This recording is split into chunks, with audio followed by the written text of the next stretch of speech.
everyone, I'm Nancy Gaetano, and today I'm going to show you how to make my recipe for Portuguese biscuits with a white sugar glaze. And when I say with, I mean it's coated and it's lathered with this sugar glaze. The actual dough in itself is not very sweet. The magic comes out of the coated glaze of sugar that's on top of these biscuits. In Portuguese, we call this recipe biscoitos com cobertura de açúcar. Very easy to make. They go great with a coffee or tea. And I'm going to show you how to make this recipe step by step. Let's move on to the ingredients that you'll need for this recipe. Here's the list of the ingredients. 7.5 cups of all-purpose flour, 2 teaspoons of baking powder, 1 cup of milk, 1 cup of granulated sugar, the zest of 1 lemon, 4 eggs, and 1.5 cups of unsalted butter at room temperature. For the sugar glaze, you'll need 3 cups of granulated sugar, half a cup of water, and 2 teaspoons of lemon juice. I'll also list these ingredients in the description box down below. To start in a large bowl, I'm going to start adding all the ingredients, starting off with the eggs. Next, I'm going to add the lemon zest with my clean hands. Get all the lemon zest in there. Now I'm going to add the sugar. I have 1 cup of sugar for 7.5 cups of flour, which is not very sweet. Now I'm going to add the milk, pour it all in. And next I'm going to add the butter. Now the butter should be at room temperature, but if you're like me and forget to place your butter on your counter so it can be a soft butter, place it in the microwave for about 35 to 40 seconds so the butter can soften. And as you can see, you'll get a soft butter consistency, which is at room temperature, but just softened. In the microwave, because I forgot.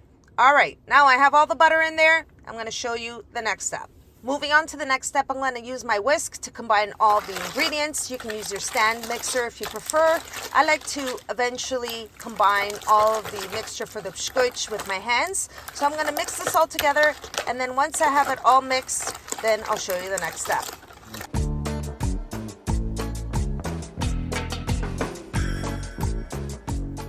Okay, I've mixed all the wet ingredients, and now I'm going to add the dry ingredients, which is the all-purpose flour and the baking powder. Pour the baking powder into the flour, and then you're going to add half of the mixture into the bowl, just as I'm doing here.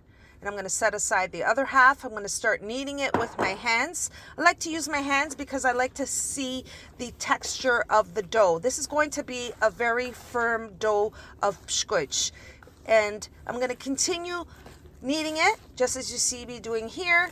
Then I'm going to add the other half of the flour and baking powder mixture. I'm going to bring it together to form the biscoito dough, and then I'll show you the next step.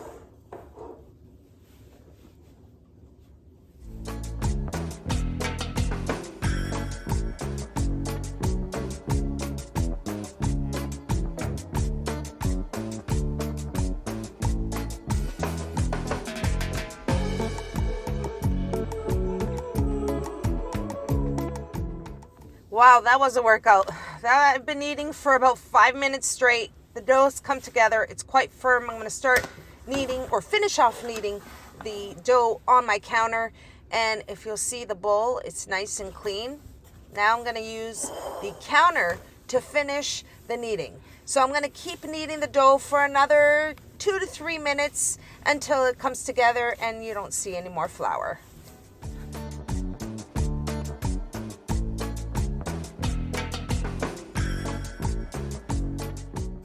Wow, that was a workout.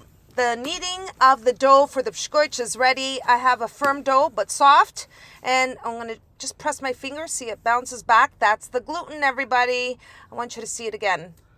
See how the dough is bouncing back? It's ready. So now what I'm going to do is I'm going to let this dough rest. I'm going to place the dough for the biscoitos in the bowl I was initially kneading the dough in. And I'm going to let it rest. And I'm going to set it aside, and I'll show you the next step.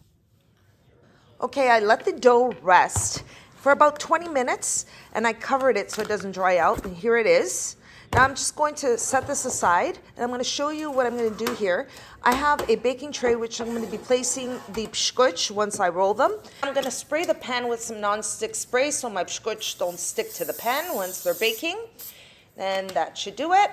And I'm going to cut a piece of the dough, and I'm going to start working with small pieces of dough and then rolling it and then cutting them into smaller pieces, just cubes. So what I'm going to do is I'm going to place the other piece of the dough that I'm not using, and I'm going to cover it so it doesn't dry out while I'm rolling the biscoito. So I'm going to roll it into a log, just as I'm doing here.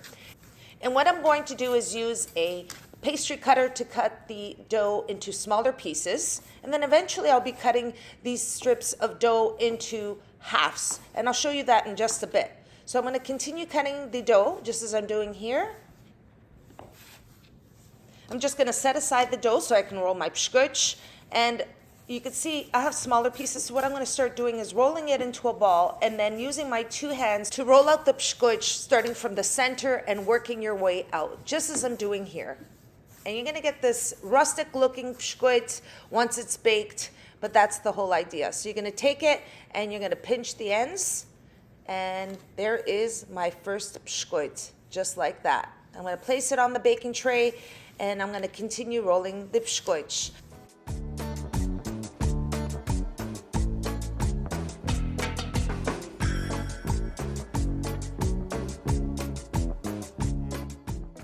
As mentioned earlier, these pieces are extremely large. I don't want extra large biscoito. So what I'm going to do is I'm going to cut the pieces of dough into halves and then roll the biscoito into smaller biscoito. Now, you will get approximately 5 to 6 dozen biscoito, depending how big or how small you roll them. Now I'm going to get, my goal here is to get about 6 dozen biscoito, and that's what I'm going to continue doing. I'm going to roll the biscoito, and then I'm going to show you the next step.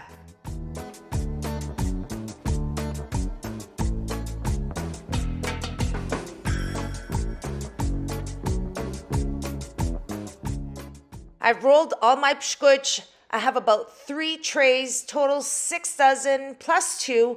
Now I'm going to bake these biscoito at 350 degrees Fahrenheit for about 30 minutes or until they're lightly golden, and then I'll show you what they look like when they come out of the oven. Here we are, everyone. My biscoito are out of the oven. It has a beautiful color all the way around. Look at that. Now these biscoito have this rustic look to them, and that's perfect. That's just how I want them. I'm going to place them here on the tablecloth, and just spread them out, let them cool completely, and then I'll show you the next step and how to make the sugar glaze to pour on the biscoito. Now for the next step, in a medium-sized saucepan, I'm going to place the granulated sugar, half a cup of water, and I'm going to place 2 teaspoons of the lemon juice. Now I'm going to turn on the heat to a low to medium heat, and I'm going to stir it until the water or the liquid is incorporated into the sugar. And you're going to see it's going to thin out, and you're going to keep mixing it very slowly. You don't want the sugar sticking to the sides and to the bottom of the saucepan. So I'm going to continue stirring until the sugar becomes a liquid. And you're going to just leave this on here for about 3 minutes or so until you see that the sugar crystals have liquefied, but not completely. So I'm going to keep stirring here, and I'll show you the consistency you're looking for the sugar glaze.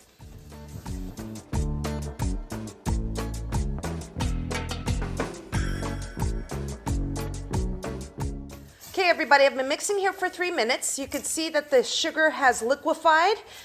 It's become a syrup. You can see it's coating the spatula. Now at this point, I'm going to turn off the heat and move on to the next step.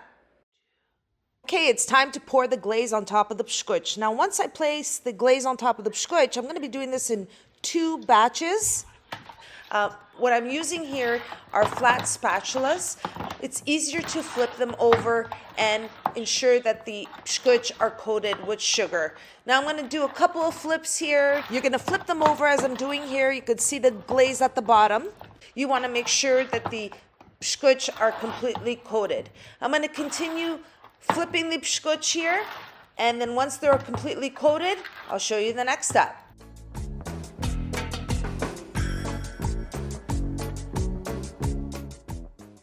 Now my first batch of biscoito are completely glazed, and I'm going to use skewers to transfer them over to a separate tray. And you can see I'm placing the biscuits in the center, and you could transfer 5, 6 at a time. It just avoids your hands from getting sticky. So I'm placing them on a separate tray so they can dry completely. Now I have one more batch of biscuits to glaze, and once I've glazed those biscuits, I'm gonna let them sit on the tray in a dry place. And normally what I like to do is place the tray in my oven with the oven off, light off, and just let them sit there and dry for 24 hours. Okay, I'm gonna continue transferring the glazed biscuits onto this tray, complete my second batch, place them in the oven to dry for 24 hours, and then I'll show you the outcome of the glazed biscuits. And here are my glazed biscuits. I have 2 trays. I'm going to wait 24 hours. I'm going to let them just dry. Don't cover them. Let them dry out. And then I'll show you what they look like. And there you have it, everyone. That's how I make my Portuguese biscoitos with a sugar glaze. In Portuguese, biscoitos com cobertura de açúcar. Now this recipe makes 6 dozen of the biscuits. It made 6 dozen plus 2. So what I did is I halved my original recipe. So I had 7.5 cups of flour for 1 cup of sugar, which there's no sweetness really in this dough. But the actual sweetness comes on the glaze of the biscuits. Once, they dry out, you get this nice crunch of the sugar and the actual biscuits. Now what I did is once I placed the sugar, I coated it with the sugar glaze. I placed it on the baking tray and I left it for 24 hours and let them dry out. These are very simple to make. They're great with a coffee and tea, or tea rather. And I hope you all enjoy this recipe. Now, for the taste test, they're very crunchy and the sweetness is on the outside, on the exterior. Nice crunch.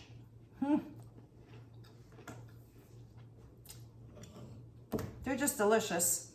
I hope you all enjoyed this recipe.